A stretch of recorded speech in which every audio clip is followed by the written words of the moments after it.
no kissing down here yet. Easy, easy. All right, here we go. All right, so for Manolis. Manoli. I'm sorry, grammatically from Manoli. Oh, shush. So here we are today, and I want you to close your eyes and think about. I'm not. It's not a rhetorical or a theoretical thing. I want you to close your eyes and think about your favorite beach. You have been in front of the beach, and you can hear it.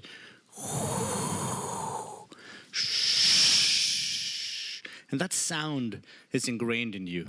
You can open your eyes now. That has not happened very long. Actually, the first time that anybody heard anything, the first time that anything heard anything on this planet was not that long ago. It's about 350 million years ago. Now, turn to anyone next to you and look in their eyes. And if you don't have someone, share with someone in the back, in the front.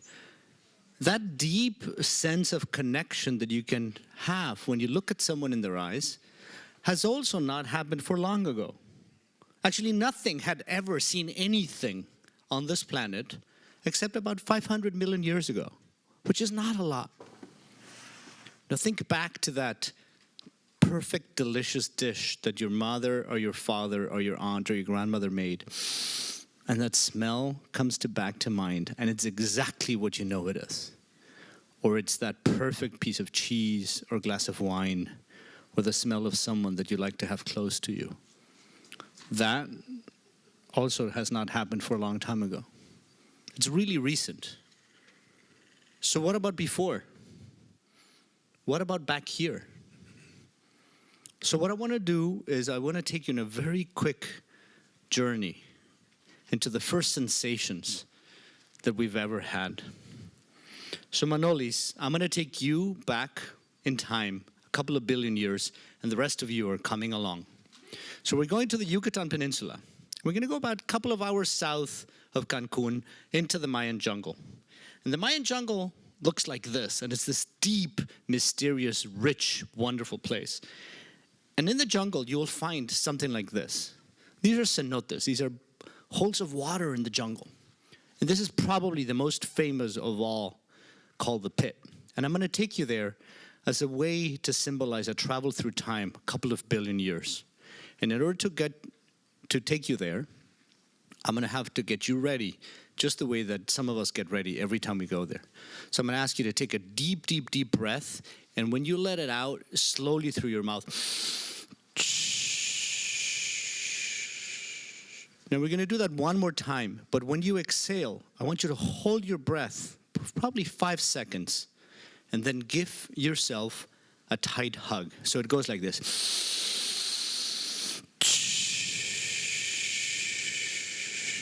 Now hold your breath and put some pressure on your chest. And keep that sensation in mind. Okay. So, Manolis, I'm going to take you there now. And this is me. You're coming with me. This could be you. And I take a deep breath for 5 minutes and I go down. We're going down in this time machine. 10 feet. 20 feet.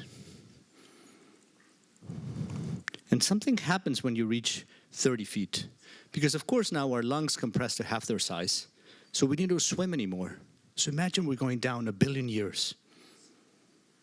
60 feet, 70 feet, 80 feet.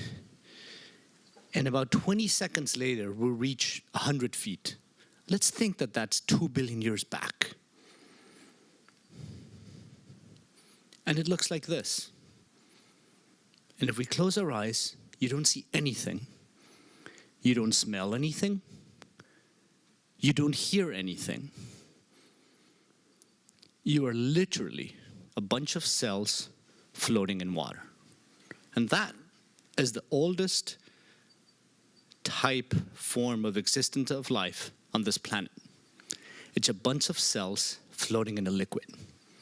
So the question is, what did those cells first feel? What is that sensation? And you know what it sends? What does it feel like? Exactly that. It's the tight hug around you. There are 4 atmospheres of pressure here, which means your lungs have now collapsed to the size of an orange. And everything that you are feels that tight, warm hug. How do I put words onto that? Kristen and I freedive together, and it's a sense of surrender. It's a sense of being. Anything else feels too complicated for the sensation that this is. So, let's think for a second that the most basic and common sensations that any group of cells have felt on this planet ever are, allow me, a sense of surrender and just being in this tight, warm hug. Contrast that with the incredible multi-sensorial life that we have today. Textures. We move around different spaces. We're thinking about things. We're sharing ideas. Sometimes we do it alone. Sometimes we do it together, etc. So Manolis, I want to propose to you that the meaning of life is the tension between these 2 moments.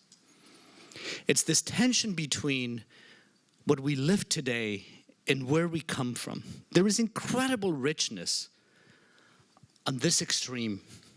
Having a wonderful dinner with friends under the moonlight in a beach in Mexico is incredibly rich. And it's enjoyable and it's fascinating. But part of its meaning comes from still being connected to a sense of surrender. You surrender to your friends. You surrender to the texture. You surrender to the emotion. Similarly, it's incredibly rich to have an emotion, whether it's positive or negative or sad or revitalizing, to come back from something difficult. But part of its meaning is also just being able to be in it. It's the most basic sensation that you can have around it. So I want to propose to you that for me, the word that embodies the meaning of life is to have this incredibly rich, everyday today life, sometimes alone, sometimes with friends, with my partner, with my daughters, around flavors, textures, all these incredible multi-sensorial moments, still being connected to the most basic sensations. And that is sensuality.